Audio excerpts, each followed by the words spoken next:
رحمت عالم صلی اللہ تعالیٰ علیہ وسلم نے ارشاد فرمایا، خیرکم خیرکم لأہلہ وأنا خیرکم لأہلی۔ تم میں بہترین شخص وہ ہے جو اپنے اہل و عیال کے معاملے میں بہتر ہو، اور میں اپنے اہل و عیال کے معاملے میں تم سب سے بہتر ہوں۔ رحمت عالم صلی اللہ تعالیٰ علیہ وسلم چونکہ خیر الخلائق یعنی مخلوقات میں سب سے بہتر ہیں، آپ نے زندگی کے کئی معاملات میں بھی سب سے بہتر کی نشاندہی فرمائی ہے۔ مذکورہ حدیث پاک میں اہل کے ساتھ بہتر سلوک کرنے اور حسن اخلاق سے پیش آنے والے کو بہترین قرار دیا ہے۔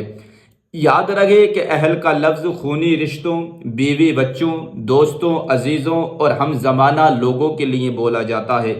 تعلیمات نبوی کے مطابق معاشرے کے تمام طبقوں کے ساتھ حسن اخلاق سے پیش آنے کی تاکید ہے۔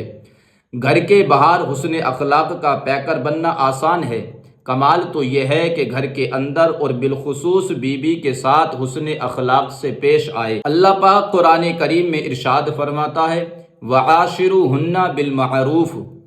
اور ان سے اچھا برتاؤ کرو، یعنی تم اپنی بیویوں سے اچھا بولو، اپنے افعال اور شکل و صورت کو ان کی خاطر اپنی طاقت کے مطابق اسی طرح خوبصورت بناؤ جیسے تم ان سے چاہتے ہو۔ اہل خانہ سے متعلق 3 فرامین مصطفیٰ صلی اللہ تعالیٰ علیہ وسلم ملاحظہ فرمائیں۔ جب تم خود کھاؤ تو بیوی کو بھی کھلاؤ، جب خود پہنو تو اسے بھی پہناؤ، اس کے چہرے پر مت مارو، اسے برے الفاظ سے نہ پکارو، اور اس سے وقتی قطع تعلق کرنا ہو تو گھر میں کرو۔ سب سے بدترین انسان وہ ہے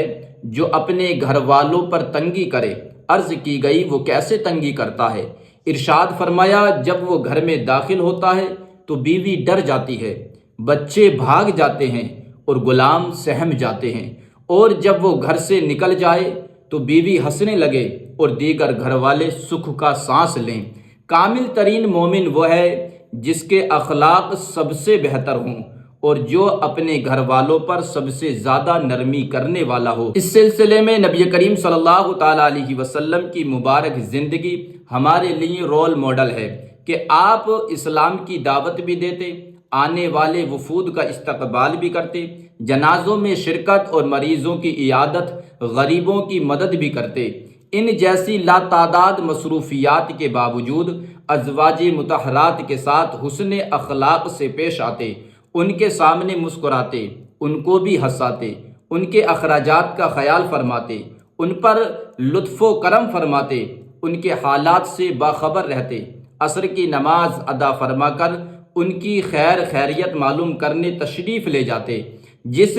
زوجائے رسول کے گھر رحمت عالم صلی اللہ تعالیٰ علیہ وسلم رات ٹھہرتے، بقیہ ازواج مطہرات بھی اس گھر میں جمع ہو جاتی۔ بسا اوقات رات کا کھانا بھی وہیں ہوتا اور پھر وہ تمام اپنے گھر واپس چلی جاتی۔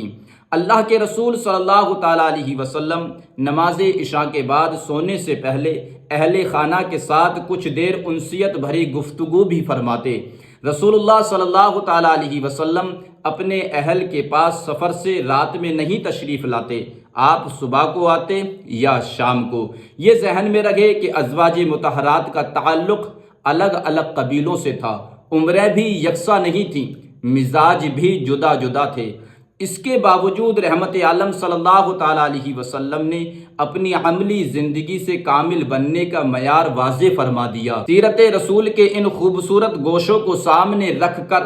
شوہر اپنی بیوی کے لیے کامل اور پرفیکٹ بننا چاہتا ہے تو وہ اپنی بیوی کے ساتھ اچھا برتاؤ کرے، نرم لب و لہجے میں گفتگو کرے، محبت و چاہت کا اظہار کرے، اس کے ساتھ خوش مزاجی اور بے تکلفی سے پیش آئے، غلطیاں معاف کر دے، لڑائی جھگڑے نہ کرے، اس کی عزت کی حفاظت کرے، بحث و تکرار سے بچنے کی پوری کوشش کرے، اس پر خرچ کرنے میں کنجوسی سے بچے، اس کے گھر والوں کی بھی عزت کرے۔ یوں ہی بیوی اپنے شوہر کے لیے کامل پرفیکٹ بننا چاہتی ہے تو وہ ہمیشہ شوہر سے عزت و احترام کا معاملہ رکھے، اس سے جھگڑا نہ کرے، شوہر کی طرف سے شریعت کے مطابق دیا جانے والا ہر حکم مانے، وہ بات کر رہا ہو تو آداب گفتگو کا خیال رکھے، اس کی بات نہ کاٹے، پہلے خاموشی سے اس کی بات سنے، پھر کوئی جواب دے، اس کی غیر موجودگی میں اس کی عزت کی حفاظت کرے، شوہر کے مال میں خیانت نہ کرے، خوشبو وغیرہ لگائے، منہ کی صفائی اور کپڑوں کی پاکیزگی کا خاص خیال رکھے، نہ ملنے پر صبر اور مل جانے پر شکر کی عادت ڈالے، محبت و شفقت کا انداز اپنائے، اپنی حیثیت کے مطابق زیب و زینت اپنائے، شوہر کے گھر والوں اور عزیزوں کا احترام کرے، اچھے انداز میں ان کا حال پوچھے، اس کے ہر جائز کام کو سراہے، اسے دیکھ کر خوشی کا اظہار کرے۔ اگر تعلیمات نبوی کے مطابق پرفیکٹ ہونے کا یہ معیار ہم نے اپنا لیا تو معاشرے سے شر اور فساد کا خود بخود خاتمہ ہو جائے گا اور خیر و بھلائی ہماری شناخت بن جائے گی۔